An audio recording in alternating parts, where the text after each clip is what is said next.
भागवत कथा सुनने की विधि बताई गई कि भागवत की कथा का श्रवण कैसे करना चाहिए, रहना कैसे चाहिए। भागवत को कहते क्या है? भागवत एक महोत्सव है। जिस प्रकार से हम अपनी बेटी की शादी करते हैं तो कितनी जोर शोर से हम लोग महोत्सव मनाते हैं, मनाते नहीं मनाते, बड़ी जबरदस्त तैयारी। तो भागवत भी एक महोत्सव है और इसकी तैयारी भी हमको अद्भुत तरीके से ही करना चाहिए। और भागवत की कथा करते समय महाराज रहना कैसे चाहिए? तो लोगों ने कहा देखिए महाराज, भागवत की कथा करने में तो व्यक्ति को फलाहार करना चाहिए।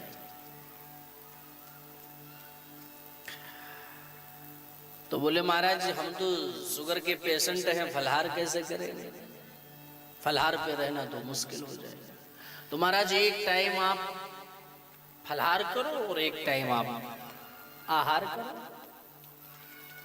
बोले महाराज जी इसमें भी खतरा है, हमको तो एक एक घंटे पे भूख लग जाती है। तो महाराज कोई दलिया वगैरह खा लिया करो जो ज्यादा स्ट्रांग ठोस भोजन ना हो, ताकि हमें बैठने में किसी प्रकार की जो है विघ्नता ना उत्पन्न करे हमारा भोजन। ऐसा काम आप करिए। जी जी आप सही कह रहे हैं। बोले महाराज जी इसमें भी हमें थोड़ा कष्ट है। तो बोले अगर ना बन पाए गोसाईगंज वालों तो फलाहार नहीं तो फिर फुल आहार करो, दोनों समय डट करके खाओ। लेकिन ये विचार करना कि इतना ही खाना जिसकी वजह से ऐसा ना हो कि कथा में आए तो हमको केवल नींद ही आए, निद्रा देवी ही हमारे ऊपर सवार है। क्योंकि ज्यादा भोजन करने से आलस्य तो उत्पन्न नहीं होगा। इसीलिए आप देखना, अगर आप प्रातः काल पूजा करने बैठो और माला लेकर के अपने गुरु मंत्र का या गायत्री मंत्र या गणेश मंत्र का जाप करने लगो, अगर पेट में भोजन नहीं है, पेट भी साफ है और हमारा मन भी साफ है, फिर आप देखो कितने दिल से भगवान की आराधना होती है। और अगर जब हमारे पेट में भोजन प्रसाद सब कुछ रहता है, पेट भी खाली नहीं, मन भी खाली नहीं, उस वक्त आप देखो फिर मन नहीं लगता है, औपचारिकताएं निभाई जाती है। जैसे जप कर रहे हैं लेकिन मन कहीं और है, मजबूरी है इसलिए जप कर रहे हैं, नहीं जप करेंगे तो नुकसान हो जाएगा, इसलिए जप तो किया जा रहा है। हमारे कबीरदास जी महाराज से एक बार किसी ने प्रश्न किया, महाराज ऐसे जप किया जाता है तो क्या फायदा होता है? कबीरदास जी बोले देखिए, माला तो कर में फिरे, जीभ फिरे मुख माही, मनुआ तो चहु दिस फिरे, यह तो सुमिरन नाही। अरे भाई ऐसे जप करने से क्या फायदा कि हमारा मन लग नहीं रहा है? तो ऐसे फिर जाप करने का मतलब ही क्या है? माला तो कर में फिरे, जीव फिरे मुख माहे, और मनुआ तो चौदिस फिरे, या तो सुमिरण नाहे। तो कबीरदास जी ने तो साफ साफ बताया कि जब मन नहीं लग रहा है तो भजन करने का कोई मतलब नहीं। लेकिन पूज्यपाद गोस्वामी तुलसीदास जी महाराज ने रामायण में इतनी अद्भुत तरीके से समझाया कि अगर मन ना भी लग रहा है भजन में तो भी आप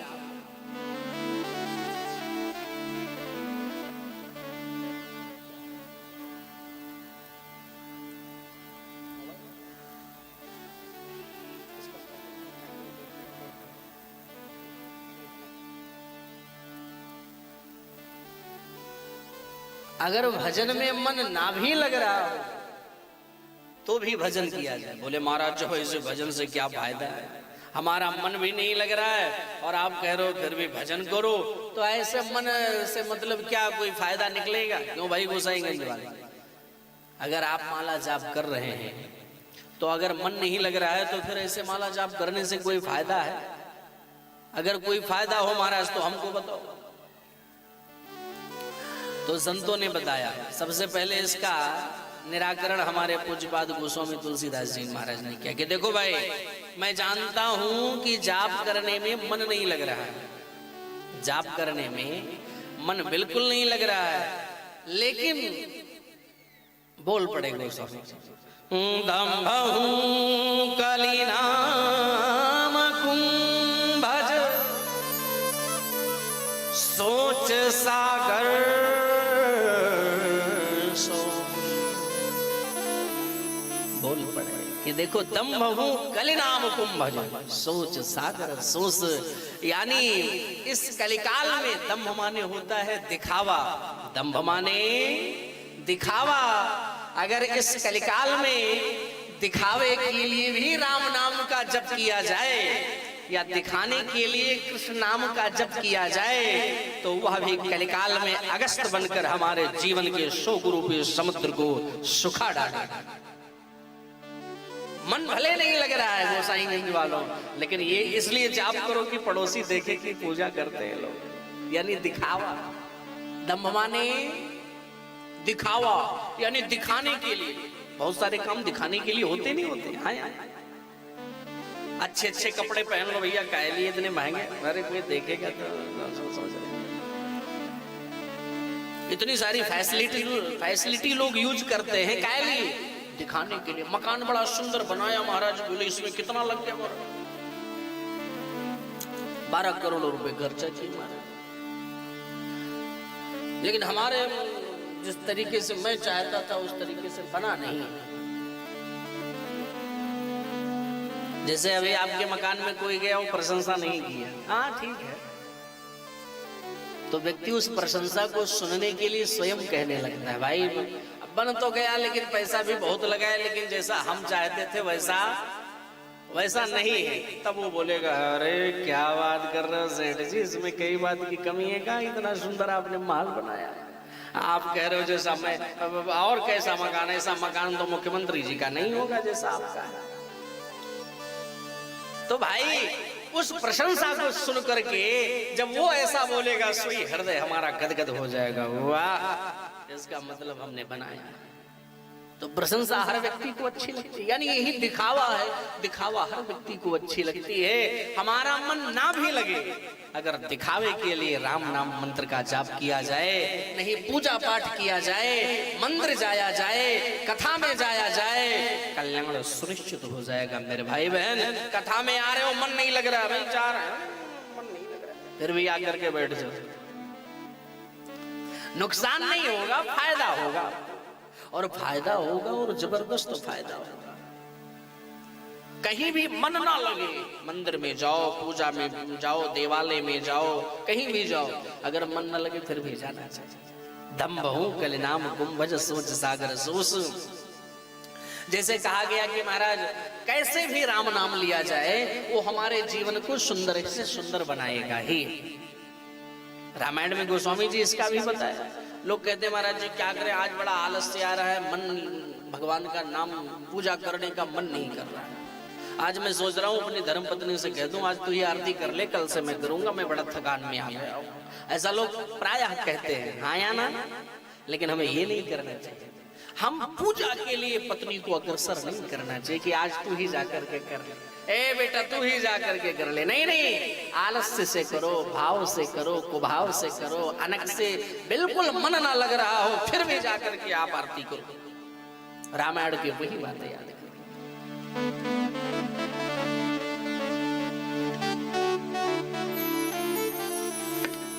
भाई को भाई अनख यारस, भाई को भाई अलख यारस, भाव को भाव अलख यारस, नाम जपत मंगल देश दस, भाव को भाव अलख आलस, नामो जपत मंगल गल दिस दस हो भाव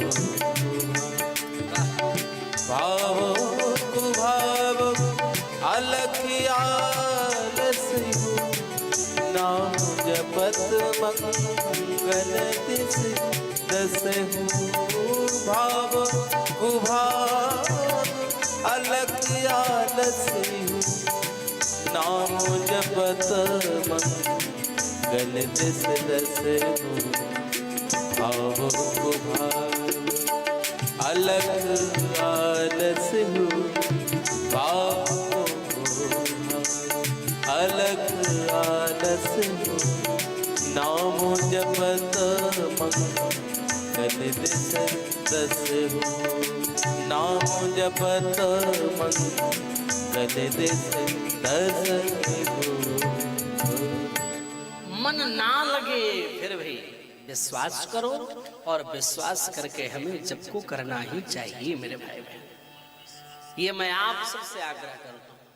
आपके मन लगने की बात मैंने नहीं रखा है, हम एक ही चर्चा कर रहे हैं कि आपको विश्वास होना चाहिए, क्योंकि विश्वास सबसे बड़ी चीज है।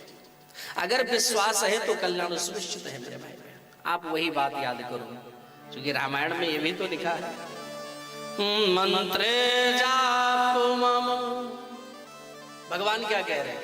ये नहीं कह रहे हमारे में मन लगाओ, फिर क्या कह रहे हैं? मंत्रे जाप मम दृढ़ विश्वासा। हमारे मंत्र जाप करने में गोसाईगंज वालों केवल विश्वास की प्रधानता है। हमारे पास आने में हमारा दर्शन करो, लेकिन हम पर विश्वास करो कि मैं आपके साथ में हूं। लेकिन हम लोग कर नहीं पाते। हमारे अंदर सबसे बड़ी यही कमी है। अगर रात्रि की बेला में अगर हम जंगल चले गए, किसी जंगलों में फंस गए और याद आ गया, भैया याद आ गया कि यहाँ पर लोग जो मर जाते हैं उनको जलाया जाता है। महाराज उतनी देर में आप, इतनी स्पीड में आपको पता चलेगा यहाँ भूत और प्रेत जरूर रहता है। इतना भयंकर हमको डर लगने लगेगा कि हमारा मन ही छटपटाने लगेगा कि यहाँ भूत है, यहाँ प्रेत है। ये डर से हम व्याकुल हो जाएंगे और उस डर से व्याकुल होकर के हम 2 मिनट में इतनी बार हनुमान चालीसा का पाठ करेंगे। जय हनुमान ज्ञान बुझाकर भूत पिशाच निकट नहीं आवे, महावीर जब नाम सुनाओ, हे प्रभु हमारी रक्षा करो प्रभु। भूत पिशाच कभी भी हनुमान चालीसा नहीं पढ़े, वो गलती से आज फंस गए, फिर देखो कितनी स्पीड में निकलता। तो इनको ये विश्वास है कि यहाँ पर भूत प्रेत हो सकता है, लेकिन ये वो भूल गए कि भगवान भी तो कहते हैं हमारी भी सत्ता हर जगह विद्यमान है। मैं तो कण कण में रहता हूँ, अणु अणु में रहता हूँ। चाहे उपनिषद से जाकर के पूछो तो उपनिषद भी यही कह रहा है, ईशावास्यमिदं सर्वं यत्किंच जगत्याम जगत। और रामायण से पूछो तो रामायण भी कह रहा है कि हरि व्यापक सर्वत्र समाना, प्रेम ते प्रकट हो ही मैं जाना।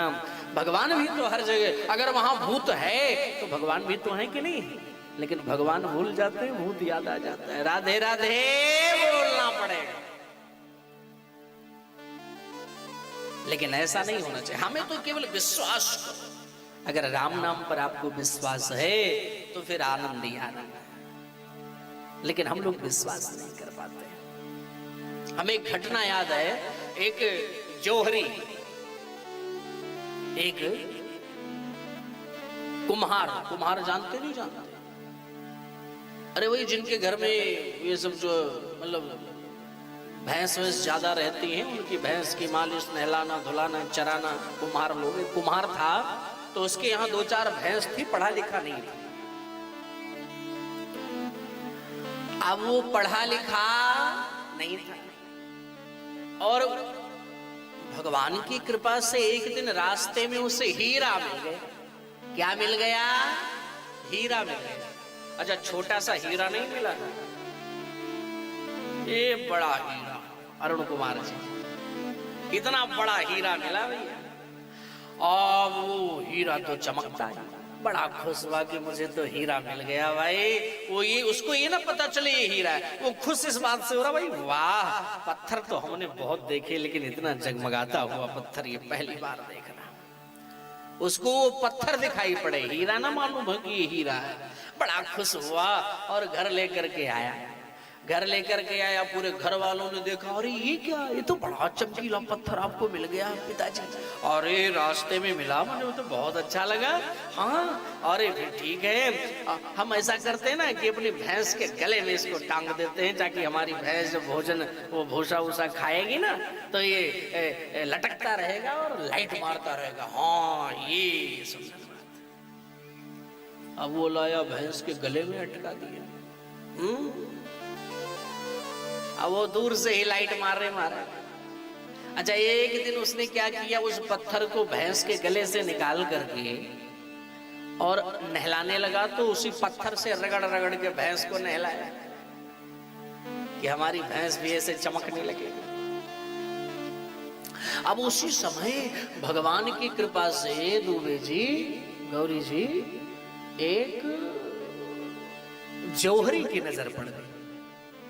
जौहरी जो सोने चांदी के व्यापारी होते नहीं होते, उनकी नजर पड़ गई।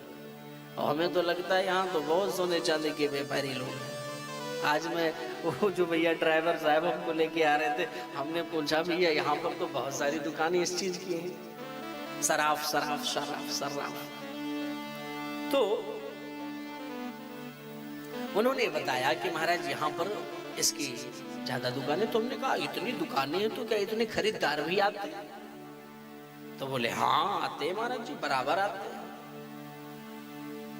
अभी 1-2 बरस पूर्व हमारी लखनऊ में कथा हुई थी, ये खाला बाजार में। तो खाला बाजार में कथा हुई, वहां भी वो सोने चांदी के ही व्यापारी थे, रस्तोगी परिवार से। हमारे वागीश रस्तोगी जी जो बहुत ही बड़े थोक व्यापारी हैं सोने चांदी के, तो उनसे भी हमने यही चर्चा किया। अब वो जौहरी की नजर हीरे पर पड़ गई। अरे ये तो पागल आदमी है, हीरे लेकर के भैंस को नहला रहा है। चलो चलो चलो इससे हीरा लिया जाए। अब जौहरी आया है, ये पत्थर बेचते हो? कुम्हार बहुत खुश हुआ कि पत्थर भी कभी बिकता है, ये तो बड़ी अच्छी बात है। हाँ बेचते हैं, बताओ। तो हमको दे दो, तो ले लो। कितना पैसा लोगे? बोले आप कितना दोगे? बोले जौहरी ने कहा हम 5 रुपए देंगे। खुश हो गया कि पत्थर के 5 रुपए मिल रहे हैं, कम मिल रहे हैं, इसको भला कौन खरीदने वाला। बड़ा प्रसन्न हुआ। ए महाराज ले जाओ ले जाओ ले जाओ, लो पैसे लो पैसे लो। 5 रुपए लिया और पत्थर जौहरी के हाथ में प्रदान कर दिया। और जैसे वो कुम्हार पत्थर उठा करके जौहरी के हाथ में रखा, सोई वो हीरा टूट करके टुकड़े टुकड़े हो गए, एकदम बिखर गया। जौहरी ने पूछा,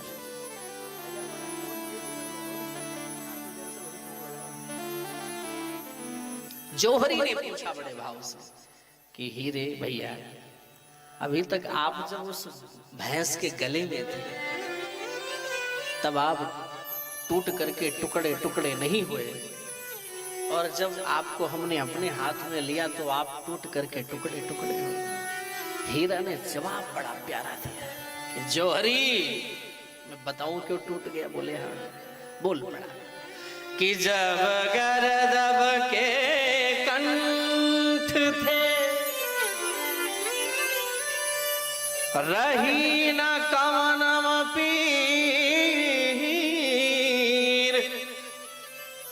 पर कद्र न जानी जौहरी, याते फटा सरी। अरे हम जानते हैं कि अभी तक हम हीरा हैं हम, और उस भैंस के गले में थे, लेकिन उन्हें क्या पता कि मैं कौन हूं। हम भी प्रसन्न थे, लेकिन आप तो हमारी कीमत जानते हो कि मैं हीरा हूं, और जब आपने हमारी कीमत 5 रुपए लगाई तो हमसे रहा नहीं गया और मैं टूट करके टुकड़े टुकड़े हो गया। कहने का प्रयोजन यही है मेरे भाई बहन गोसाईगंज के, अरे हमारे राम नाम की महिमा, हमारे भागवत कथा की महिमा।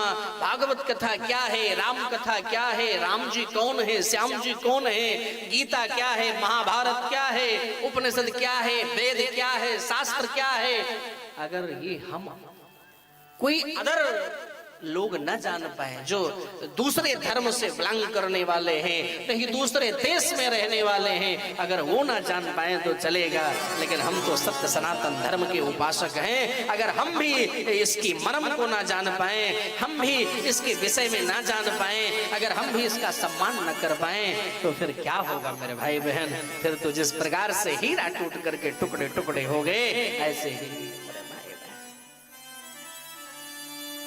इसलिए हमें समझना चाहिए कि इस कथा की महिमा क्या है, प्रभु राम की महिमा क्या है, राम का स्वभाव क्या है, कृष्ण का स्वभाव क्या है, इनका प्रभाव क्या है, कैसे हैं, क्यों आए, भागवत कथा क्यों होती है, ये जानकारी हमें तब मिलेगी जब हम बैठ करके कथा सुनेंगे, और उच्छृंखल होकर के नहीं, बड़े ही श्रद्धा और भाव से सुनेंगे मेरे भाई। क्योंकि अगर विश्वास है हमें भगवान की कथा में, नहीं राम जी पर, श्याम जी पर, तो हम कभी परेशान नहीं हो सकते। विश्वास सबसे बड़ी चीज है। आप जब करो, लेकिन जब करना चाहिए, लेकिन जब करने का कोई मतलब नहीं, मन लगे या ना लगे, पर विश्वास भगवान पर होना चाहिए कि हमारे ठाकुर जी विराजमान हमारे साथ हैं, उनकी कृपा से हम चल रहे हैं, ये हमें विश्वास होना चाहिए।